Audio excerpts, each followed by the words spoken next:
Hoje, irmãos, quero continuar a nossa jornada pelo livro de Deuteronômio.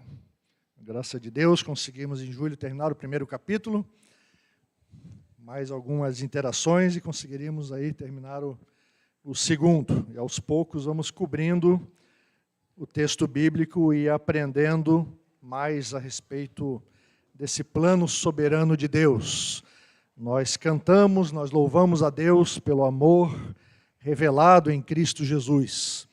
Mas para conseguirmos compreender a profundidade daquilo que Jesus fez, nós temos que ter uma compreensão da narrativa bíblica, de tudo aquilo que aconteceu antes de Jesus se manifestar como Filho de Deus encarnado, que veio redimir os nossos pecados. Por isso nós também precisamos estudar o Antigo Testamento, entender como Deus se revelou nessas passagens do Antigo Testamento, porque é o próprio Senhor Deus que está ali se revelando e é o próprio Senhor Deus que se revela depois encarnado em Jesus Cristo. É o mesmo Deus, ontem, hoje e sempre. E por isso nós precisamos conhecê-lo também através da sua revelação no Antigo Testamento. E por isso eu quero convidá-los a abrir a Bíblia então em Deuteronômio 2, dos versículos 1 até 23. Nós pararemos ali e deixaremos para outra oportunidade as conquistas que acontecerão do 24 para frente. Então hoje nós vamos ver e estudar sobre o plano soberano de Deus.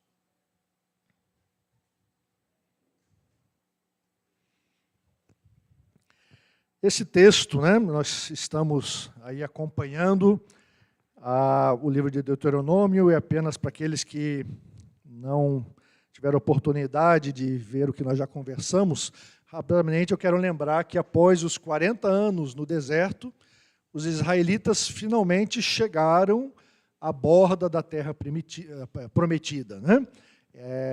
E Moisés, então, nessa ocasião, lá nas planícies de Moabe, ele faz alguns discursos para o povo. Ele prepara essa nova geração para a realidade que eles vão enfrentar, para a conquista da terra prometida. Então, nós vimos isso, nós estamos analisando o primeiro desses discursos de Moisés, que vai do capítulo 1 até quase o final do capítulo 4, e depois nós vamos ver os outros discursos.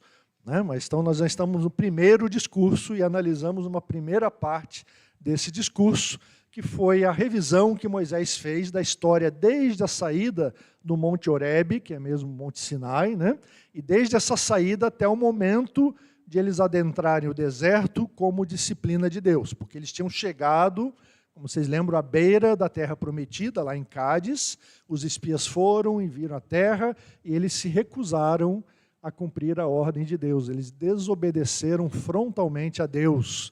E por isso Deus os disciplinou, dizendo que eles iam andar mais 38 anos no deserto. E nós vamos agora, então, prosseguir na jornada. E vamos ver o que vai acontecer. Então, o primeiro versículo ali do texto de Deuteronômio começa exatamente assim. Depois voltamos e seguimos para o deserto na direção do Mar Vermelho, como o Senhor me havia ordenado. E por muitos dias rodeamos os montes de Seir. Moisés começa o capítulo falando que depois daquelas tentativas frustradas de desobediência e tentar atacar a cidade e foram derrotados, como a gente vê lá no capítulo 1, o povo finalmente decidiu que era melhor obedecer a Deus, porque Deus tinha razão.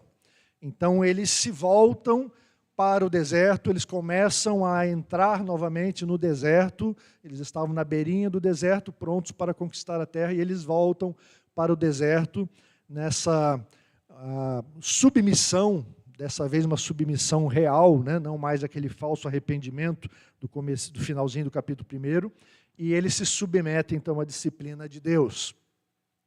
Moisés não vai falar nada agora em Deuteronômio sobre esse período do deserto.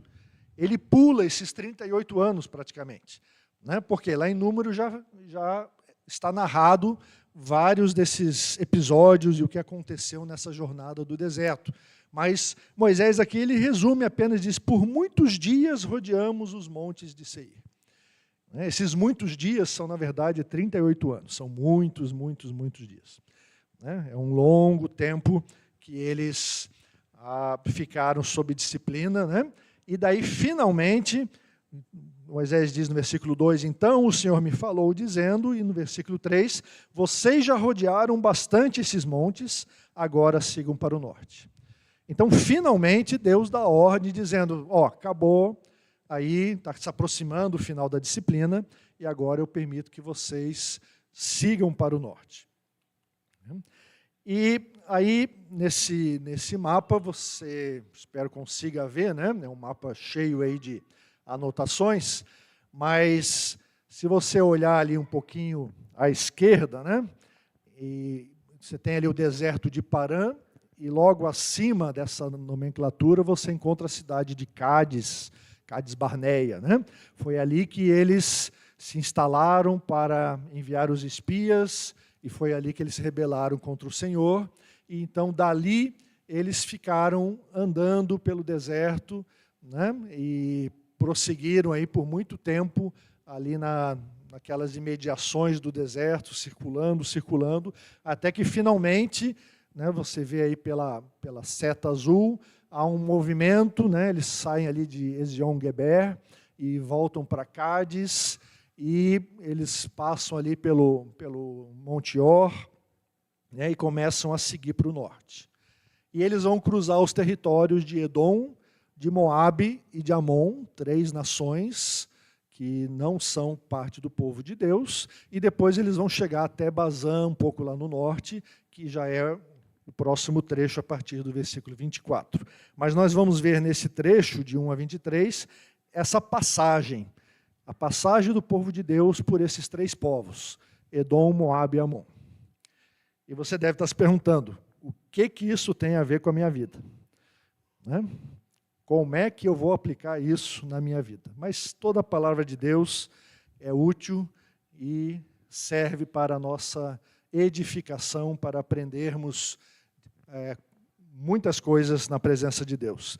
E uma das coisas que nós aprendemos nesse texto começa ali no versículo 4. Né? Deus diz ali, ordene ao povo dizendo, vocês passarão pelo território de seus irmãos, os filhos de Esaú, que habitam em Seir. Eles terão medo de vocês, portanto, tenham muito cuidado. Então, a primeira coisa que Deus ordena é que eles não ataquem os edomitas, porque Edom, Deus diz aqui, os edomitas são seus irmãos. Né? E o versículo 4 fala mais claramente que eles são os filhos de Esaú. Edom é um outro nome usado na Bíblia para Esaú. Né? Se você lembra dos seus estudos de Gênesis, né? Esaú é o irmão de Jacó. E Jacó foi chamado depois de Israel, ele é o pai, né, das 12 tribos de Israel. Então, na verdade, Esaú é aí um parente, é um primo. Né? Aqui está sendo chamado de irmão, mas não era um irmão direto, né, de sangue, mas eram primos, eram parentes, e por isso Deus está dizendo, vocês não devem atacar aí os seus irmãos. Né?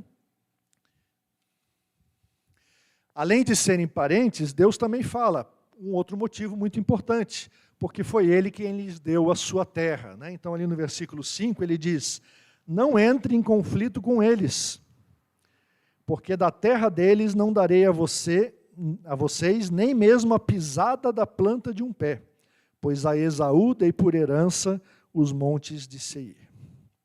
Né? Então, Deus está claramente colocando 2 motivos aí para eles não entrarem em batalha contra os edomitas. Primeiro, porque eles eram parentes, né, por parte lá do antepassado Jacó. E segundo, porque Deus tinha feito essa promessa e essa concessão de terras para aquele povo. Ele tinha dado aquele pedaço de terra para Esaú. Né? E Deus é fiel às suas promessas. Israel, então, precisa prestar atenção, como nós lemos lá no versículo 4, ele fala exatamente isso, vocês tenham muito cuidado. Por quê? Porque nesse atrito, né, com os edomitas, eles poderiam acabar reagindo impulsivamente e entrar em batalha. Os homens, quando fazem negociações, muitas vezes eles se provocam e a coisa perde aí o equilíbrio. E, na verdade, os edomitas, vocês vão ver aqui como, se você for comparar lá na passagem de Números, capítulo 20, você vai ver que Moisés chegou oferecendo paz e oferecendo também para passar tranquilamente pelo meio da terra deles, sem perturbar ninguém, comprando a comida, pagando as taxas necessárias para poder simplesmente atravessar o país deles, e o rei de Edom negou essa passagem, negou esse acesso. Então houve uma recusa, e naquele momento, Israel poderia ter se levantado contra Edom, porque Edom já tinha muito medo também, todas as nações ao redor tinham medo de Israel, por causa daquilo que aconteceu no Egito. Nós sabemos, quando eles vão chegar um pouco mais para frente, lá em Jericó, se você lembra bem, a Raabe conta isso para os espias, e ela diz: nós ouvimos falar do que aconteceu no Egito, e todo mundo tem medo de vocês, porque nós estamos preocupados com esse Deus que chega e acaba com toda a terra, e manda um monte de pragas, e destrói os exércitos do faraó, que é um dos impérios mais potentes da nossa época. E eles estavam preocupados, porque eles não eram nem um pouquinho potentes como o faraó. Então, se Deus destruiu o Egito, certamente poderia destruir essas pequenas nações. Então, eles estão com medo, as pessoas com medo, às vezes têm reações inesperadas, e a reação deles foi proibir de que eles até passassem pela terra com medo de que acontecesse alguma coisa. Então, eles tiveram que rodear essa terra e passar pela fronteira para não cruzar, porque não tinha sido permitido. Então, Deus está dizendo aqui para Israel, já antecipando o que ia acontecer, que eles precisam prestar bastante atenção. Isso é similar também às instruções, nós vamos pular uns versículos, se você olhar lá no versículo 9, Deus também deu essa mesma instrução com relação aos moabitas. Ele disse: então o Senhor me disse, não provoque Moabe e não entre em conflito com eles, porque não darei a você herança da terra deles, porque dei Ar em herança aos filhos de Ló. E é a mesma instrução similar lá nos versículos 17 a 19, que ele vai falar em relação aos amonitas. E diz nesses versículos: o Senhor me falou dizendo, hoje você passará por Ar, na fronteira de Moabe, chegará até diante dos filhos de Amon. Não os provoque, não entre em conflito com eles, porque da terra dos filhos de Amon não lhe darei herança, porque a tenho dado por herança aos filhos de Ló. Então, de novo, aparecem esses motivos. Os filhos de Ló eram Moabe e Amon, que geraram esses dois povos, os moabitas e os amonitas. Se você não conhece a história do nascimento, da geração deles, você pode ler lá depois em Gênesis 19. Eles, se você não lembra também, eles eram parentes dos israelitas. Por quê? Porque Ló era sobrinho de Abraão. Então, estamos falando aqui nessa terra toda só tem parente. Por isso que eles se amam tanto lá, porque está tudo em família. E a gente sabe como é que, quando muito irmão se junta, como é que acontece. E estão sempre lá disputando terras e disputando poder, e isso acontece até hoje. Aqueles povos ainda estão lá, mudaram de nome, mudaram o título da nação, mas continuam sendo os mesmos povos, que estão ali ao redor, os descendentes deles, que continuam circundando a terra ali de Israel. E Deus exige, então, essa obediência total.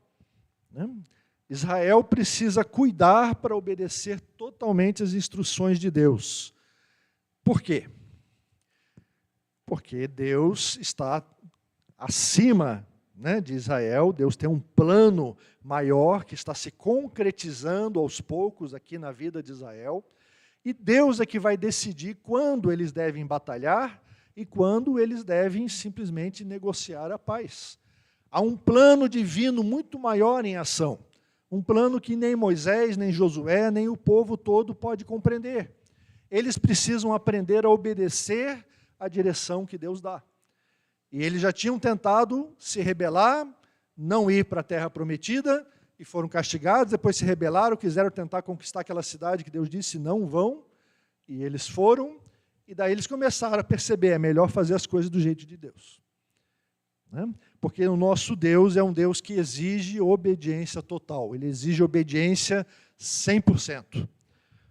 Né? Nós somos falhos, nós não conseguimos, mas Deus vai continuar exigindo essa obediência perfeita, essa obediência 100%, com o nosso coração consagrado.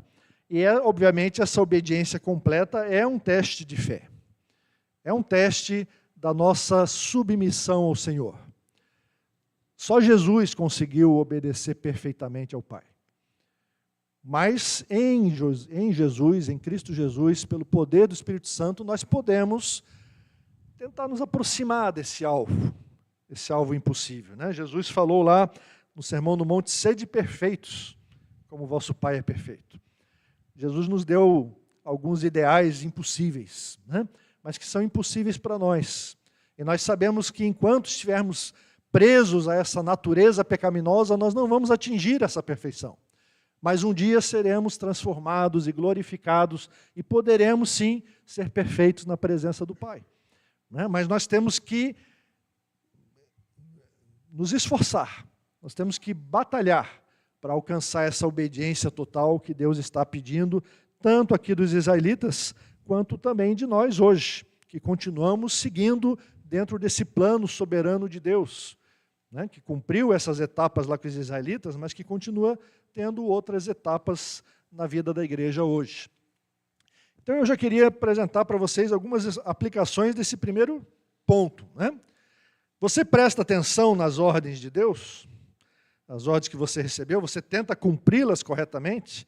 Comece a analisar, né, a sua vida com Deus, aquilo que você sabe que Deus mandou você fazer, para ver se você é uma pessoa consagrada, uma pessoa que obedece totalmente a Deus. Você já foi testado por Deus para ver se obedecia totalmente? Você tem alguma experiência?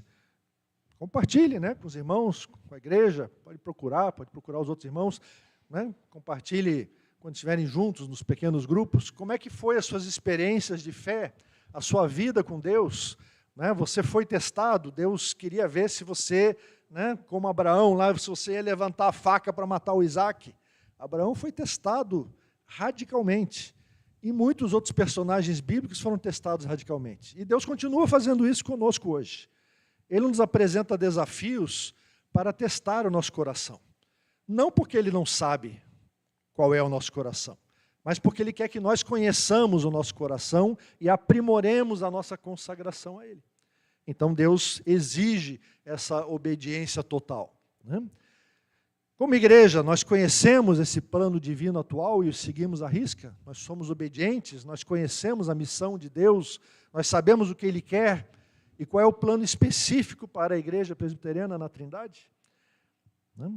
Então nós temos que buscar também essa revelação de Deus, buscar em oração os planos específicos de Deus para os desafios que nós encontramos constantemente na nossa comunidade. E para que nós possamos aprender também a obedecer totalmente. Porque o nosso Deus, né, primeira coisa que aprendemos desse texto, o nosso Deus é um Deus que exige a obediência total. Uma segunda coisa que nós vamos aprender nesse texto é que Deus foi fiel e é fiel em todas as coisas. A partir ali do versículo 7, né, do versículo 6, Moisés fala ali quando falou, né, de passarem pelo meio do território dos edomitas, e ele diz, comprarão deles por dinheiro comida para que possam comer, e também água para que possam beber.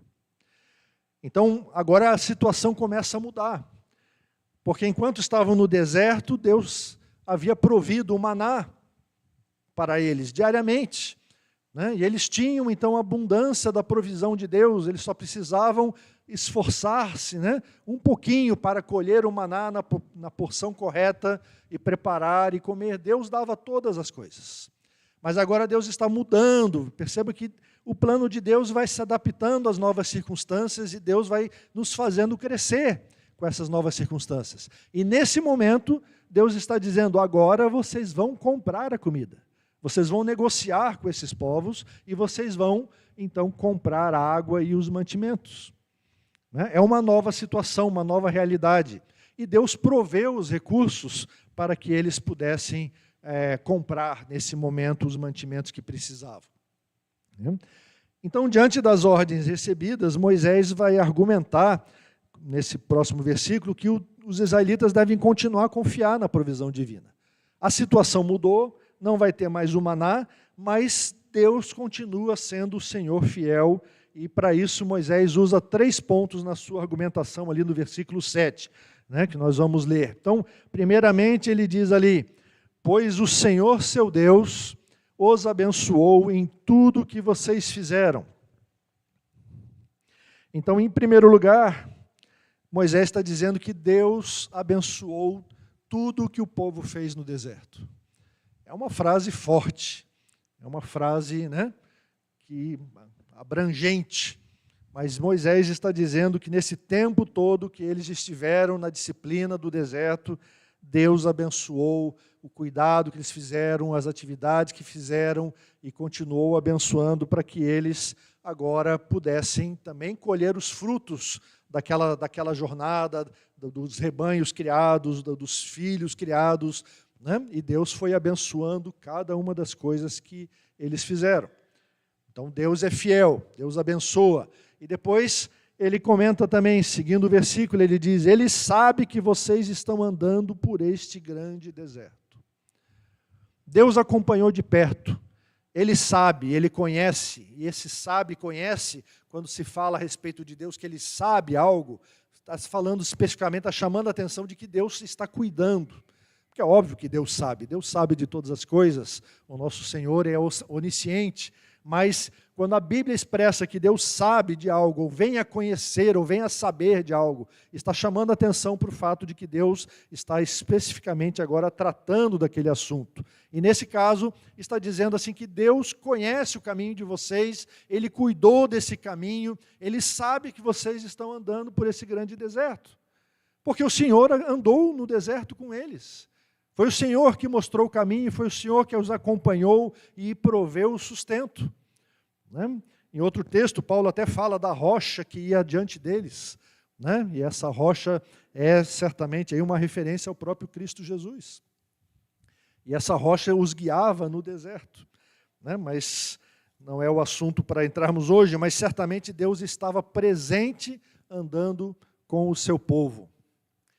E Deus estava presente em todo o tempo, como diz o finalzinho do versículo: durante esses 40 anos, o Senhor seu Deus esteve com vocês, coisa nenhuma lhes faltou. Então Moisés está usando 3 argumentos muito similares. Na verdade, ele está dizendo que Deus abençoou, Deus proveu o sustento, mas no final ele também está dizendo que isso tudo aconteceu por quê? Porque Deus estava presente. Porque Deus acompanhou a jornada do povo no deserto. E lá mais para frente, no capítulo 8 de Deuteronômio, ele vai dizer também algo interessante. Ele diz: durante esses 40 anos, as roupas que vocês usavam não envelheceram, e os seus pés não ficaram inchados. Você já pensou usar a mesma roupa por 40 anos? A gente às vezes não quer usar a mesma roupa durante um dia todo. Já quer mudar, já quer ir para um outro lugar, tem que usar uma outra roupa. O que seria você ficar com a mesma roupa? Tente ficar uma semana com a mesma roupa, vamos ver o que acontece. As nossas roupas, elas se gastam fácil. As nossas roupas, nós cansamos de nos olhar com a mesma roupa. E eles ficaram aquelas décadas todas, e Deus está dizendo: eu cuidei de vocês. As roupas foram preservadas, os pés foram preservados, nem as sandálias se estragaram e os pés não ficaram inchados. 40 anos andando no deserto em condições que não eram agradáveis. Mas eles persistiram, porque Deus estava com eles. Então, certamente, irmãos, o mais importante durante a jornada, especialmente numa jornada de disciplina, não é ter a bênção de Deus, nem a sua provisão constante, porque isso vem e Deus nos oferece, mas certamente o mais importante é ter a presença de Deus conosco em todo o tempo. Então essa já é uma grande lição da fidelidade de Deus, e uma lição que nós podemos aprender aqui com os israelitas e aplicar na nossa vida. Deus é fiel, Ele vai nos abençoar, Ele vai prover o sustento necessário para as nossas vidas. Mas o nosso deleite não está simplesmente nos presentes que ganhamos de Deus, e sim na companhia dEle, no habitar diante dEle, no estar junto com Ele, e nos engajarmos junto com Ele nos projetos que Ele tem para o universo. E isso vai trazer o deleite, vai trazer a alegria, vai trazer o júbilo ao nosso coração. Porque nós não buscamos a Deus para ganhar bênçãos. Eu espero que não seja essa a sua motivação. Nós certamente recebemos as bênçãos de Deus, mas essa não é a nossa motivação. Nós já recebemos a bênção da salvação em Cristo Jesus, a remissão dos nossos pecados, a limpeza da nossa pecaminosidade, e nós buscamos a Deus em gratidão, em amor por tudo aquilo que Ele fez. E Deus continua nos abençoando, e continua nos provendo sustento, e continua transformando a nossa vida, como parte do relacionamento que nós temos com Ele.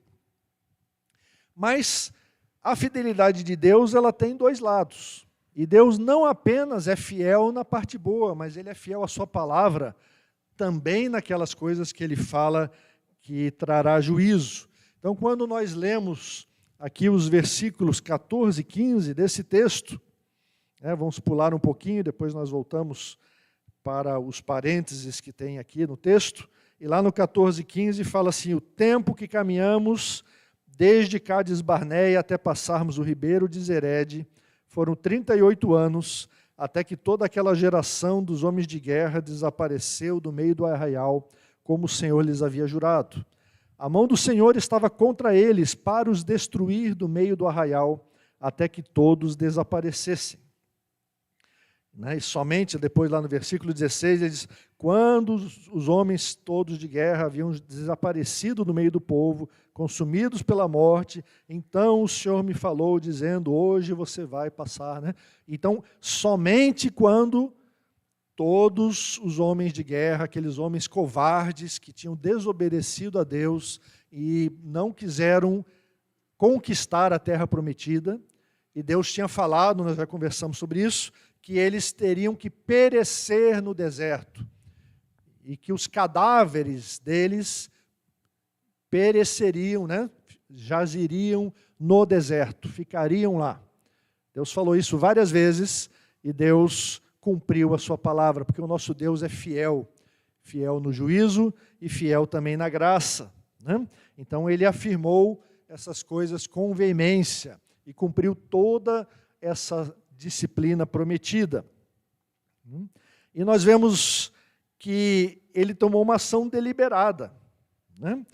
A mão do Senhor estava contra eles. Eles não morreram por coincidência.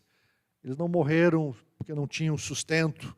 Deus sustentou o povo todo, mas a mão do Senhor estava contra eles. E Deus levou o seu tempo e fez como tinha planejado, e ao longo dos 40 anos, Ele fez com que todos perecessem. Deus podia ter resolvido tudo isso naquela mesma hora, lá no comecinho. Ele podia ter matado todas aquelas pessoas desobedientes e ter dito: agora vocês estão liberados já. Mas Deus tinha um plano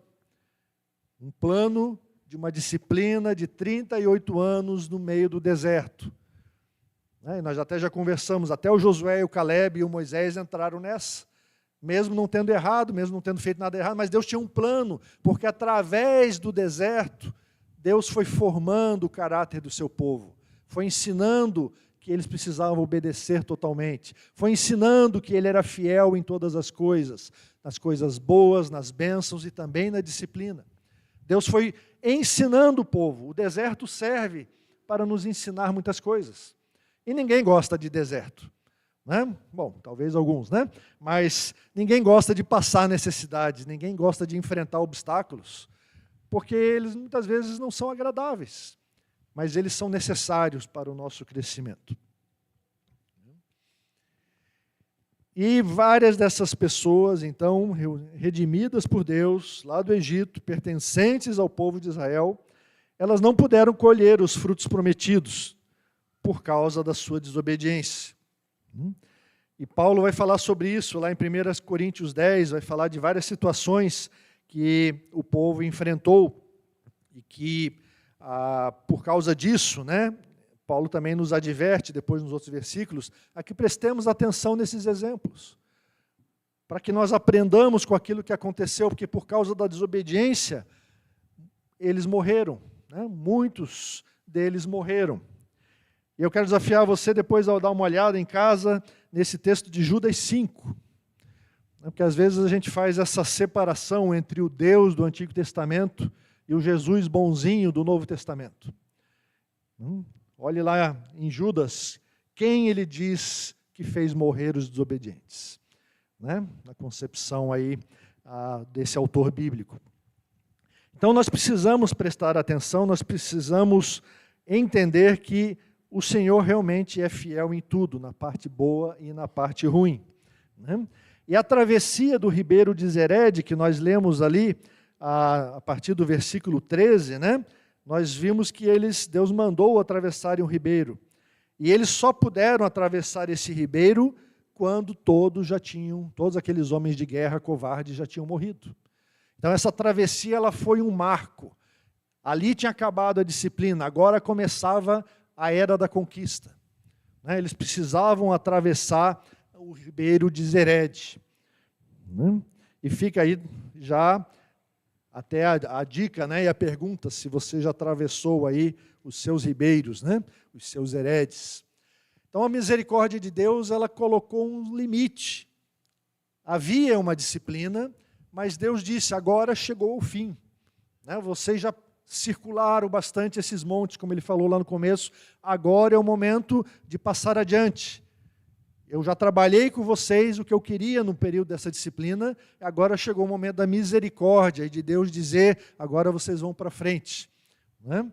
Então, nós precisamos aprender também com Deus essas coisas, porque algumas pessoas, muitas vezes, elas prolongam a sua culpa e seu remorso e não sabem nem se perdoar por aquelas coisas que elas fizeram. E muitas vezes nós confessamos o nosso pecado e nós pedimos perdão a Deus, e Deus nos perdoa em Cristo Jesus, mas nós não nos perdoamos.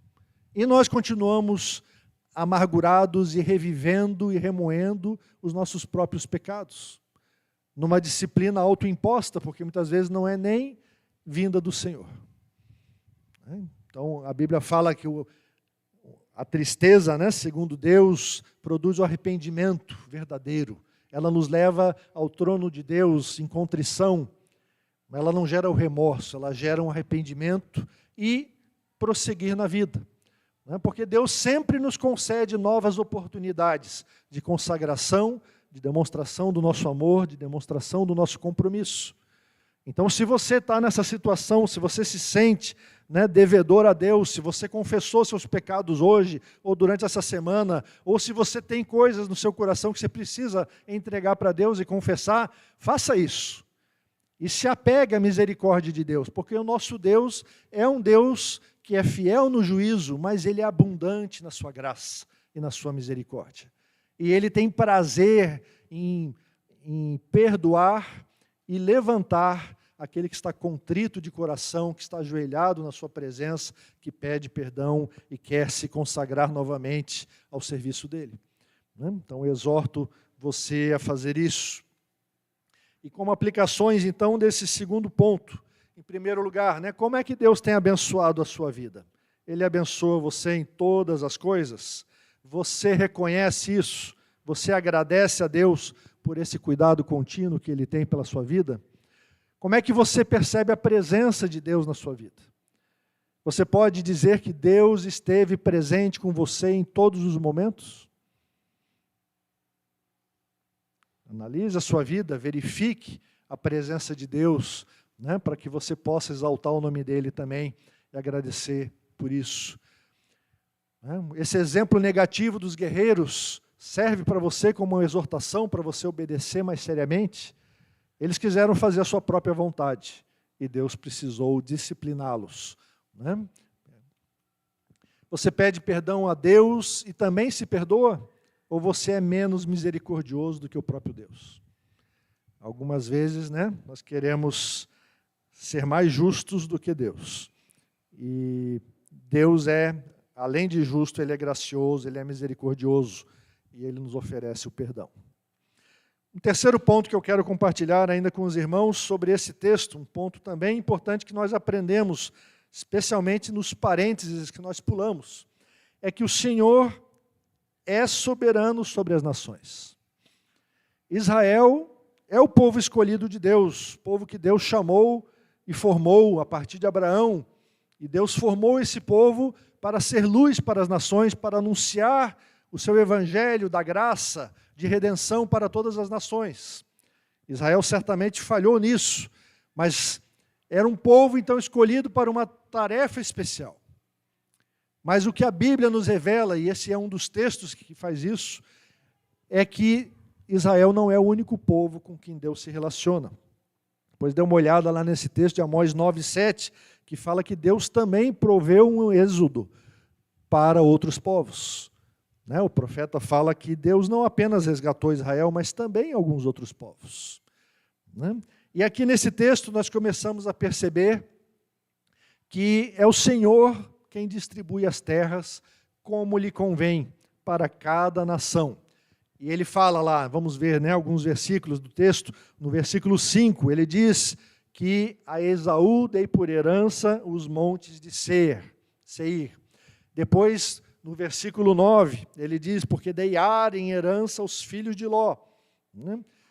Depois, naquele parênteses, ali no versículo 12, ele fala, antigamente também os horeus habitavam em Seir, porém os filhos de Esaú os expulsaram dali, os destruíram diante de si e habitaram no lugar deles.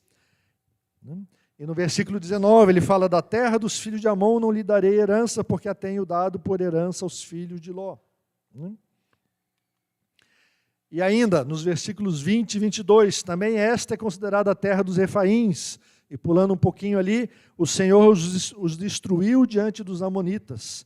Estes os expulsaram dali e habitaram no lugar deles. O Senhor fez com eles, assim como fez com os filhos de Esaú, que habitavam em Seir, de diante dos quais destruiu os horeus. Os filhos de Esaú os expulsaram. O que nós podemos aprender desses vários textos?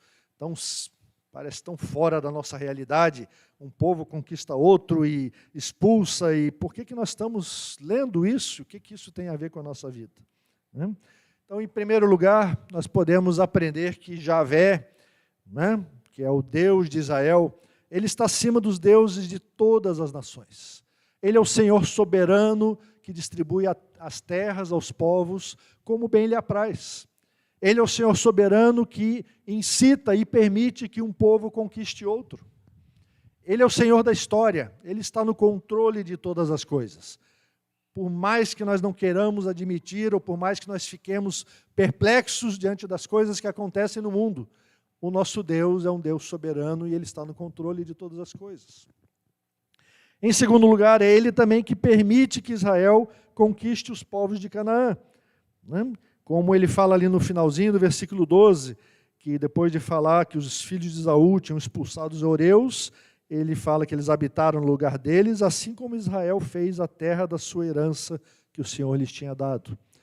Então, numa reflexão posterior aí, houve esse acréscimo ali no texto, mostrando que Israel também conquistou a terra e fez isso aos povos, da mesma maneira como esses povos tinham feito a outros povos. Então, há um ciclo aí de conquista, um ciclo de justiça divina.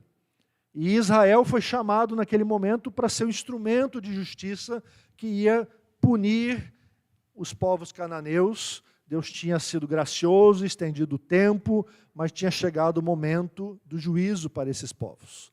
E eles foram então julgados, tendo como instrumento o próprio Israel. Mas nós sabemos na história de Israel que Deus depois levantou outros povos para punir o seu próprio povo. Porque todos são instrumentos. Os instrumentos variam, mas a mensagem é a mesma. Aqueles que desobedecem ao Senhor serão punidos por outros instrumentos. E Deus continua na história da humanidade usando o mesmo método. Ele levanta outros povos para conquistar os povos que estavam dominando e muitas vezes fazendo coisas erradas.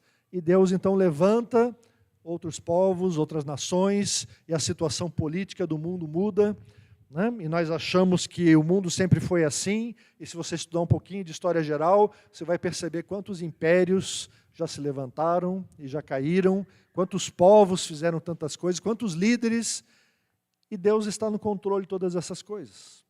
Nós podemos não entender direito o que é que Deus queria com tudo isso, mas Ele afirma que Ele está no controle, Ele é soberano sobre todas as nações. E mais tarde Ele vai, inclusive, julgar o seu povo por meio dos assírios, dos babilônios, né? Depois dos persas, Ele vai trazer esses outros povos para julgar também Israel. Além disso, né, nós aprendemos que essa singularidade de Israel, então, o caráter, né, único, aquilo que distingue o povo de Deus, não é o recebimento das terras, não é o fato de que eles têm uma terra, porque Deus também deu terra para os outros povos. O que distingue Israel é o seu relacionamento pactual, é a aliança que Deus fez com Abraão e ratificou essa aliança com os patriarcas e depois com o povo todo, e constantemente nós vemos uma renovação dessa aliança, porque o povo de Deus foi chamado a ser um povo que vive em aliança com Deus. A nossa marca não é aquilo que nós temos como igreja, as posses que a igreja tem, até mesmo porque, né, diria até graças a Deus, a igreja hoje não é uma igreja que, né, tem tantas posses como já foi no passado, em outros séculos. Mas a marca da nossa igreja é a presença de Deus. É o fato de que nós andamos com Deus e Deus anda conosco, e nós temos um relacionamento pactual, em que nós podemos escutar a palavra de Deus, em que nós podemos cultuar a Deus, em que nós vivemos obedecendo a Deus e agradando ao nosso Senhor e vivendo na sua presença. É isso que nos distingue como povo de Deus. E Deus leva também os seres humanos a tomarem decisões e agirem de acordo com a sua vontade soberana. Se você observar nesse texto, nos versículos que eu tinha lido ali, você percebe que os filhos de Esaú, fala lá no versículo 12, por exemplo, expulsaram os horeus e os destruíram de diante de si. Mas também fala que foi o Senhor que os destruiu. Lá no versículo 22, por exemplo, o Senhor fez com eles, assim como fez com os filhos de Esaú que habitavam em Seir, de diante dos quais destruiu os horeus. Os filhos de Esaú os expulsaram. Depois ele vai falar até dos filisteus, os caftorins, ali no versículo 23. Mas o que o texto está mostrando é que o Senhor destruiu os horeus de diante dos edomitas. Mas ao mesmo tempo fala que foram os edomitas que os expulsaram e habitaram no lugar deles. Há uma sinergia, há uma ação conjunta. Porque nós não estamos falando aqui da salvação, que é obra exclusiva de Deus em Cristo Jesus. Nós estamos falando da vida diante de Deus. E na vida diante de Deus, nós temos que ter uma ação positiva, efetiva. Nós temos que obedecer a Deus, nós temos que tomar a iniciativa. Então Deus faz, mas Ele faz por meio dos seus agentes humanos. E Deus leva os seres humanos a tomar essas decisões, até mesmo os seres humanos que estão fora do povo de Deus. Isaías 45 fala: o meu servo, o meu ungido, Ciro. Ciro nunca tinha ouvido falar de Javé, não se converteu, não participava da igreja, mas esse rei persa, ele se levantou como um servo de Deus para fazer a vontade de Deus, e ele nem sabia que estava fazendo a vontade de Deus. Porque Deus usa os agentes humanos, Ele usa como instrumentos para a sua glória, para cumprir a sua vontade. E há um texto que eu já citei algumas vezes, que eu gosto muito, lá em Filipenses, que fala isso, Porque Deus é quem efetua em vocês tanto querer como realizar, segundo a sua boa vontade. Nós precisamos querer, nós precisamos realizar, nós precisamos trabalhar, nós somos chamados para boas obras, para trabalhar na missão de Deus, para fazer as coisas que Deus tem nos ordenado a fazer. Mas tudo isso nós fazemos porque é Deus que gera em nós esse querer, esse realizar. É Deus que está por trás de todas as coisas, porque nosso Senhor, Ele é soberano sobre as nossas vidas, é soberano sobre todas as nações. Né? Então é uma sinergia, é um trabalho conjunto, que você tem que fazer, mas é Deus que está fazendo por meio de você. Eu queria terminar então com algumas aplicações também, para você pensar acerca desse ponto.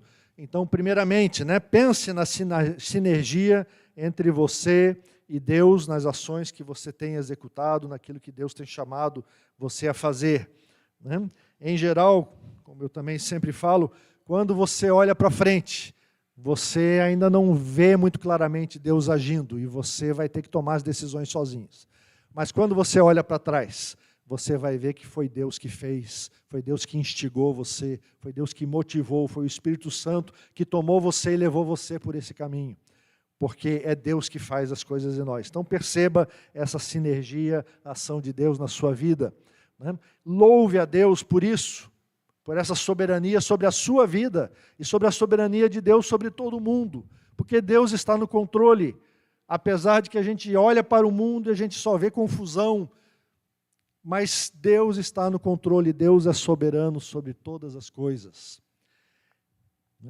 E pense também comigo para reflexão como a soberania de Deus se aplica às complicadas situações políticas ao redor do mundo, às complicadas situações políticas no nosso país. Deus é soberano, mas Deus tem nos chamado a agir, a obedecer também. E nós precisamos ouvir a voz de Deus, nós precisamos saber em que podemos obedecer, como podemos agir, para que a soberania de Deus se efetue, se concretize também na nossa nação, também nas nossas vidas. E de uma maneira um pouco mais particular, como última reflexão, também precisamos pensar sobre a soberania de Deus e como ela se aplica à nossa igreja. Como que nós vamos cumprir a missão de Deus? Como vamos cumprir a missão que Deus tem dado à nossa igreja local? Quais são os nossos desafios? E como que a soberania de Deus tem agido no nosso meio para nos levar a fazer as coisas que Ele quer? Então, realmente é um texto antigo, o texto de Deuteronômio. É um texto que fala simplesmente da passagem de Israel pelo meio de 3 nações. E nós olhamos para o texto e talvez não percebamos que ali também podemos aprender muitas coisas sobre o nosso Deus que exige obediência total, o nosso Deus que é fiel em todas as coisas e o nosso Deus que também é soberano sobre as nações. É isso que eu gostaria de compartilhar com os irmãos a partir desse texto aí de Deuteronômio. Vamos orar? Senhor Deus, obrigado porque Tu és soberano, obrigado porque estás no controle de todas as coisas, e nós louvamos o Teu nome pela Tua glória, pela Tua majestade, pelo Teu poder. Obrigado, Senhor, porque Tu és fiel, tanto no Teu juízo, na palavra de juízo, quanto na palavra de graça e misericórdia. Obrigado, Senhor, pela reconciliação que Tu provesse para todos nós em Cristo Jesus, pela manifestação da Tua graça em nossas vidas, porque Tens nos chamado para estarmos na Tua presença. Obrigado, Senhor, porque Tens nos chamado para participarmos da Tua missão, para sermos enviados para transformarmos o mundo, ao sermos transformados também por Ti. Senhor, obrigado pela Tua fidelidade. Obrigado, Senhor, porque Tu nos chamas à obediência. Desperta em nós, Senhor, através do Teu Santo Espírito, um desejo de consagração, um desejo de sermos enviados por Ti, de nos prontificarmos para aquilo que Tu queres fazer hoje, aqui nessa cidade. Abençoa, Senhor, a vida de cada um de nós, para que possamos ser despertados por Ti. Transforma-nos, Senhor, e usa-nos. É o que nós Te pedimos em nome de Jesus.